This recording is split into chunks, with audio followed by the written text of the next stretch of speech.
Gemini, this is the second half of your reading. I didn't manage to finish it. My phone was not responding very well. But anyway, onwards. So the next deck that I wanted to pull from is the Green Witch Oracle. And on the bottom of the deck we have Trunk, Stability, Loyalty, and Reliability. Then we have Sun, Watering Can, and Rosemary. So with this Sun energy connected with the Oak, beautiful. That's a very strong energy. So Sun is healing energy, happiness, comfort, and joy. Be strong but gentle. So that's beautiful, because earlier we had our, sorting through the abundance and finding out what we do want to keep, the ancient wisdom healing, and then the be strong but gentle. But then we've also got this healing here as well. So maybe comfort is something you need to take into consideration with this sorting, because obviously the Queen of Pentacles is a comfortable woman. She has everything she needs and more. So maybe not sacrificing your comforts too much is not great. However, joy is really important now too. So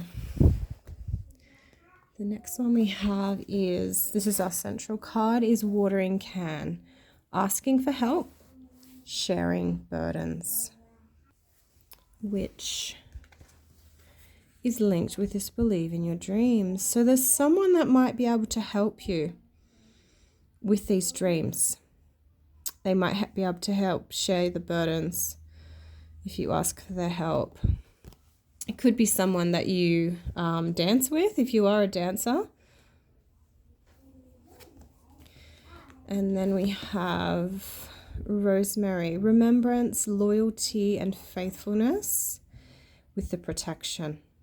So obviously those things are very protective. Loyalty and faithfulness are very protective energies. Remembrance is too, because obviously if we don't remember, who's who in our life and, the important things, how can we be loyal or faithful or protect those things?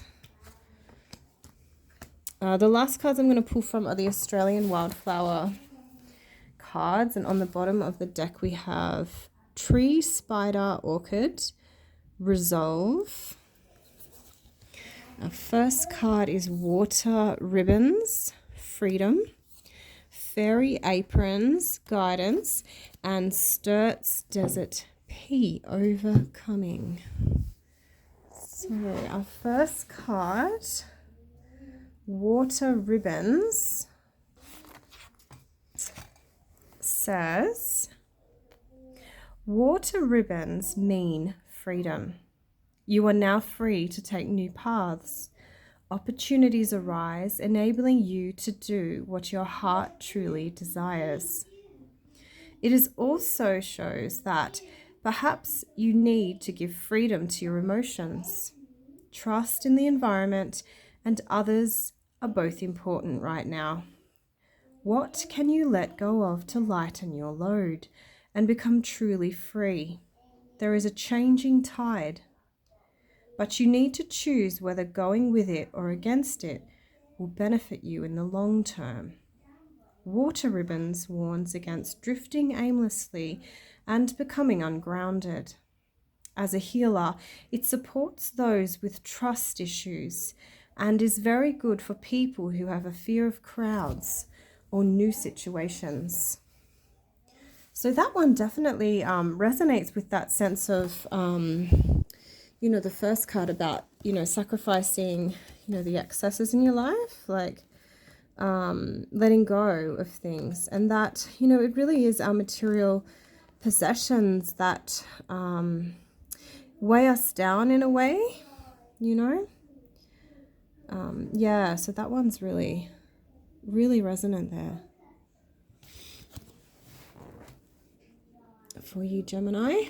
And then interestingly, that our central card is Fairy Aprons, Guidance. I definitely associate the fairies with Gemini. Obviously, they're little, winged air-like beings.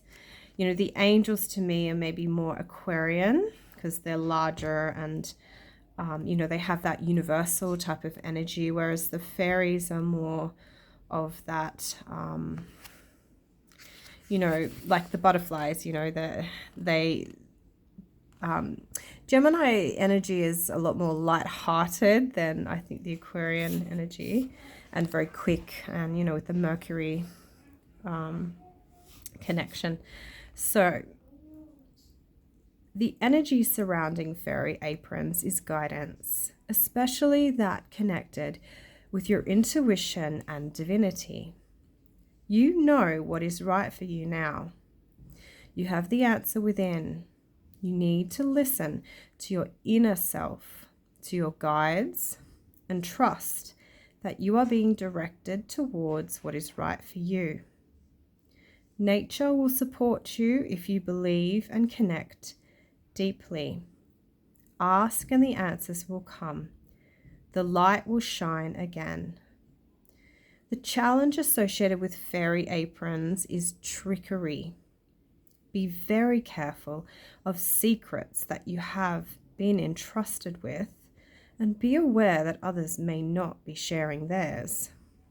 As a healer, fairy aprons supports meditation, self-healing practice, and for strengthening intuition. So that one's interesting too. So this guidance linked to asking for help. So yeah, asking for help and sharing your burdens could even be with like your guides or your ancestors, or if you work with the gods or the fairies. It doesn't have to be a person in your life. And a journal. We were talking about a journal earlier, and thinking of the journal again, which I think is a very good Gemini hobby anyway. I do think that a shadow journal could be a really good thing for you to be working on. Not just a shadow journal. If you have a normal journal as well, that's fine. Because we do have Mercury has just moved into your sign. So that's really going to activate the Geminis.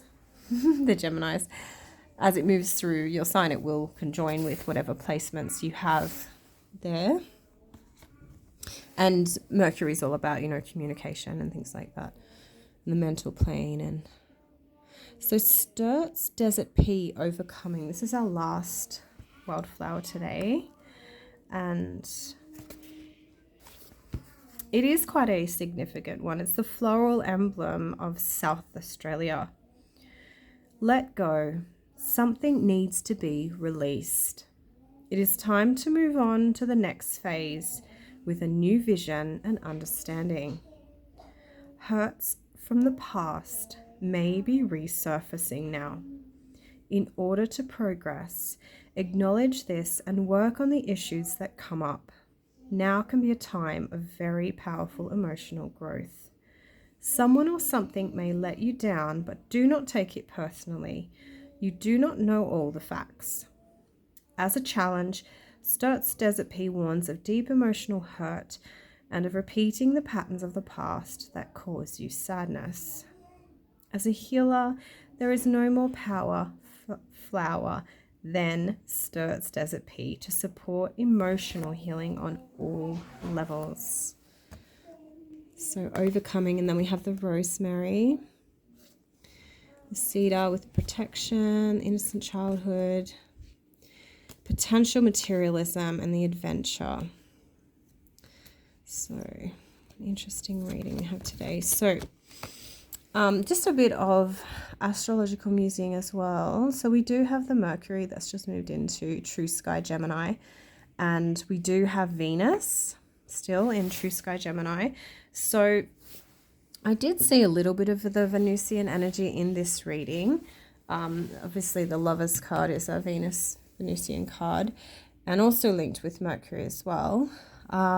We also have Jupiter still in true sky Gemini, and this will be there until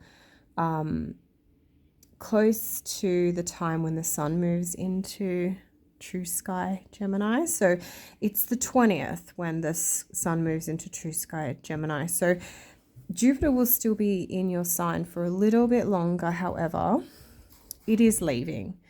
And that is really significant. Having obviously Venus, Mercury, and Jupiter, having 3 planets in your sign at the moment, I think this month is going to be, you know, quite a significant month for you, especially obviously as the sun moves in to your sign, because that illuminates whatever it touches.